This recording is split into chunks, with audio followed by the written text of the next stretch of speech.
کہ اللہ نے آپ کو دین کے کام کی توفیق دے کر اس کام میں آپ کو آگے کر دیا۔ آپ کو لوگ اس کام سے پہچانتے ہیں، آپ کو اللہ نے آگے بنایا، اس کام میں لگایا، کام کے تقاضے اوڑھنے کی توفیق دی۔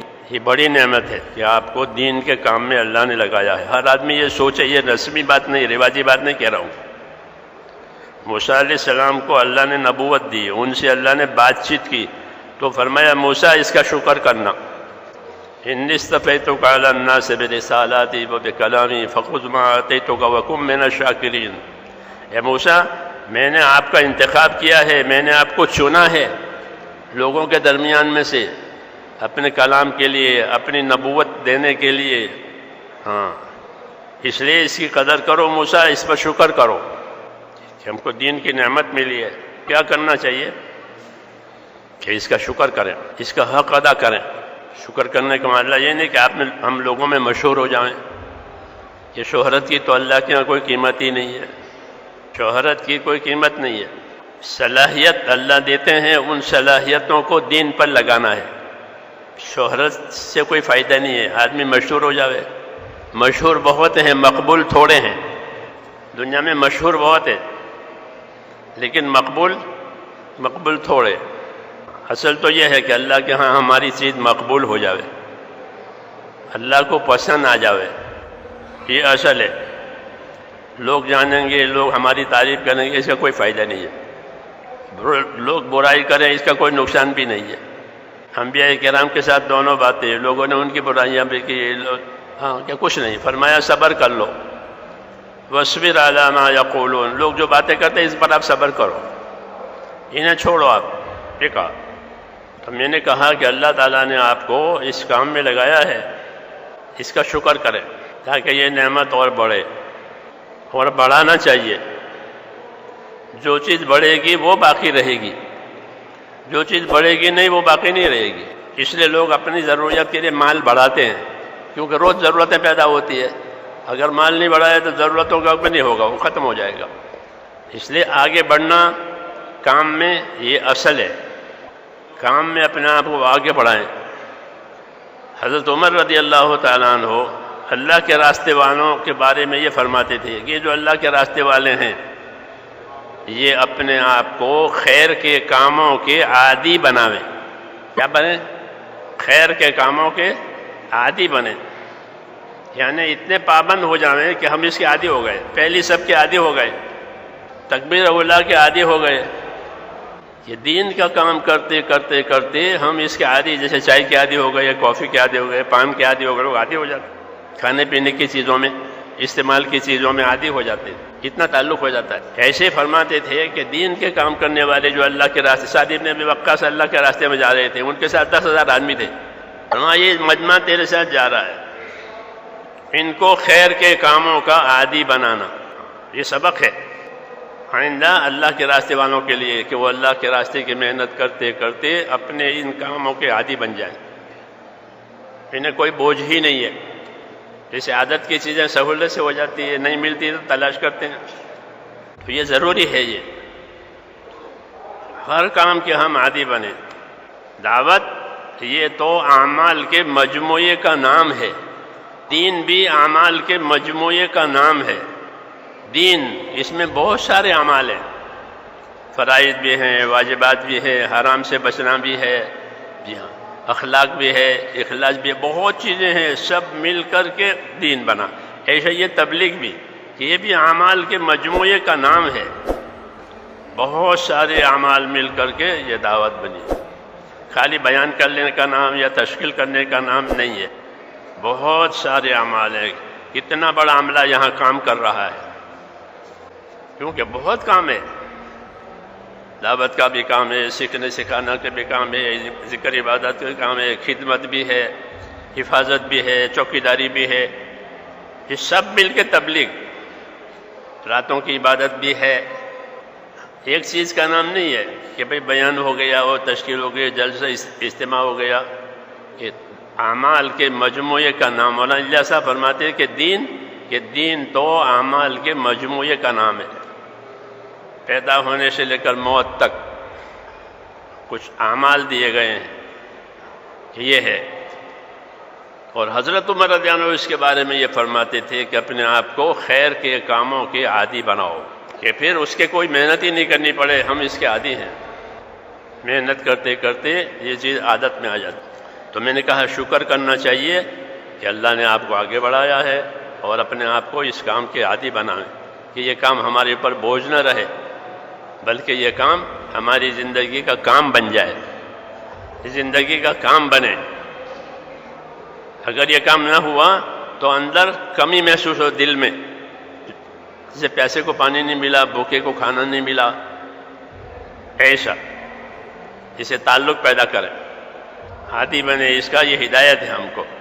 ایک بات اور یاد رکھنی ہے کہ اللہ نے جو جان اور مال کی طاقت ہم کو دی ہے، یہ ہماری اپنی نہیں ہے، یہ اللہ کی دی ہوئی امانت ہے۔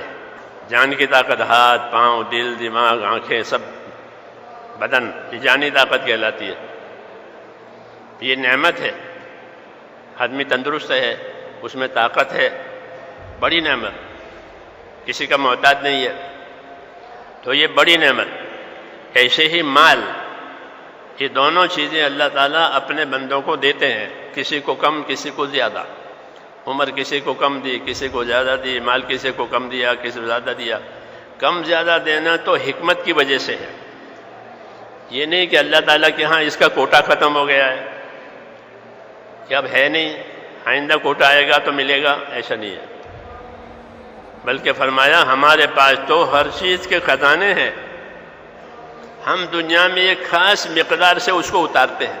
جی ہاں، تو جانی اور مالی طاقتیں جو دی ہے یہ بڑی نعمت ہے، اور جس طرح یہ نعمت ہے اسی طرح یہ جانی مالی طاقت اللہ کی امانت بھی ہے، ہماری اپنی نہیں ہے، اللہ کی امانت ہے۔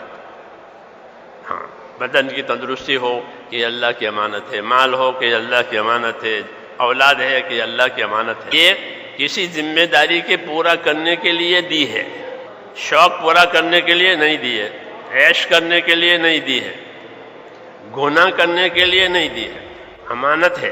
حکومتیں اپنے کارکنوں کو بہت سی چیزیں دے، گاڑیاں بھی دیتے ہیں، موٹر سائیکل بھی دیتے ہیں، تو وہ سیر کرنے کے لیے، شکار کرنے کے لیے نہیں، بندوق بھی دیں گے تو شکار کرنے کے لیے کہ نہیں، حکومت کے کام کے لیے دی ہے۔ جو بھی چیز ان کے پاس ہے حکومت کی، وہ حکومت کے کام کے لیے۔ مولانا اللہ صاحب رحمۃ اللہ علیہ فرماتے تھے کہ مسلمان کی زندگی سپاہی کی زندگی، سپاہی کے بعد جو کچھ ہے وہ سرکاری ہے، وہ سرکاری کام کے لیے ہے، حکومت کا ہے، حکومت کے کام کے لیے اس کے پاس ہے، اس کو حکومت کا ہی کام کرنا ہے، دوسرا کام وہ نہیں کر سکتا۔ ایسے مسلمان کہ مسلمان کو جو چیزیں دی ہے وہ اسلام کے لیے دی ہے، دوسرے کام کے لیے نہیں دی ہے، غیر اسلامی کام کے لیے کوئی طاقت اللہ نے نہیں دی ہے۔ تو یہ ہمارا مزاج بنے کہ ہم ایک اللہ کی امانت، جان اور مال، یہ بھی امانت، اور اس سے بڑی امانت اللہ کا دین، کہ دین اللہ کی امانت ہے ہمارے پاس، اس کی حفاظت کرنی ہے، اپنے آپ کو اس کا پابند کرنا ہے یقین کے ساتھ، اس لیے کہ جب کام ختم ہو جائے گا تو اس کا حساب آئے گا، اور فرشتہ قبر میں پوچھے گا کہ ماں دینوں کا، آپ کا دین کیا ہے بتائیے، کس دین پر رہے، کس دین پر مرے، اپنا دین بتاؤ، یہ امانت ہے۔ تو دین بھی امانت ہے، مال جان بھی امانت ہے، اور اولاد بھی امانت ہے۔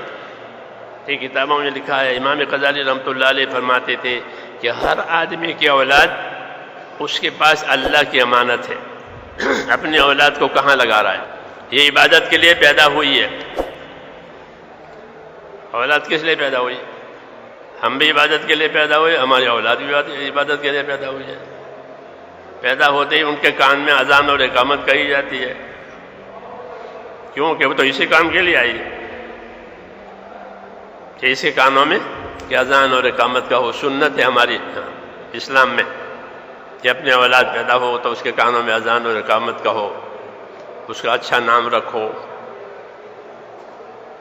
اس کا عقیقہ کرو، جی ہاں، اس کی دینی تعلیم تربیت کرو۔ پیدا ہوتے ہی شروع ہو جائے گا. پیدا کرنے والا تو اللہ، اور کوئی پیدا کرنے والا نہیں. لا الہ الا اللہ. زندہ آوے، مردہ آوے، بولتا آوے، گونگا آوے، اندھا، یہ قدرت، اس میں کسی کو دخل نہیں. لا الہ الا اللہ. جب پیدا ہو گیا تو یہ پیدا ہو گیا تو محمد الرسول اللہ. اب محمد الرسول اللہ والی لائن چلے گی. ہاں، پیدا ہوتے ہی وہ کیا کہ اس کے کانوں میں اذان کہو، اقامت کہو، اچھا نام رکھو، بولنا سیکھے تو اس کو لا الہ الا اللہ سکھاؤ، لڑکے کو لڑکے کے کپڑے پہناؤ، لڑکے کو لڑکے کے کپڑے پہناؤ. شروع ہو جائے گا محمد رسول اللہ. یہ پیدا ہوتے ہی شروع ہو جائے گا. کہاں تک کہ قبر میں اتارنے تک. جب مردے کو قبر میں اتارا جاتا ہے تو سنت یہ ہے کہ اتارنے والے کو ہے بسم اللہ وعلی ملت رسول اللہ، یہ کہہ کر کے اتارنے والے اس کو اتارے کہ بسم اللہ وعلی ملت رسول اللہ، اللہ کے نام کے ساتھ اور محمد صلی اللہ علیہ وسلم کی ملت اور طریقے پر یہ امانت جا رہی ہے ہمارے کندھوں پر سے. یہ ترتیب ہے زندگی کی، پیدائش سے لے کر کے موت تک. اسلام جی ہاں. اب زندگی کے درمیان میں جو بھی کام کرے وہ لا الہ الا اللہ محمد رسول اللہ کے ساتھ. نماز پڑھے تو اللہ کا حکم محمد صلی اللہ علیہ وسلم کے طریقے کے مطابق. روزہ رکھے، حج کرے، لا الہ الا اللہ محمد رسول اللہ، اللہ کا حکم محمد صلی اللہ علیہ وسلم کا طریقہ. رکوع میں جاوے تو، سجدے میں جاوے تو، حج میں جاوے تو، دکان میں جاوے تو، کھیتی میں جاوے تو، مزدوری میں جاوے تو لا الہ الا اللہ محمد رسول. اس لیے اس کو سیکھے کہ زندگی کا ہر کام اللہ کے حکم کے مطابق، نبی صلی اللہ علیہ وسلم کے طریقے کے مطابق آوے.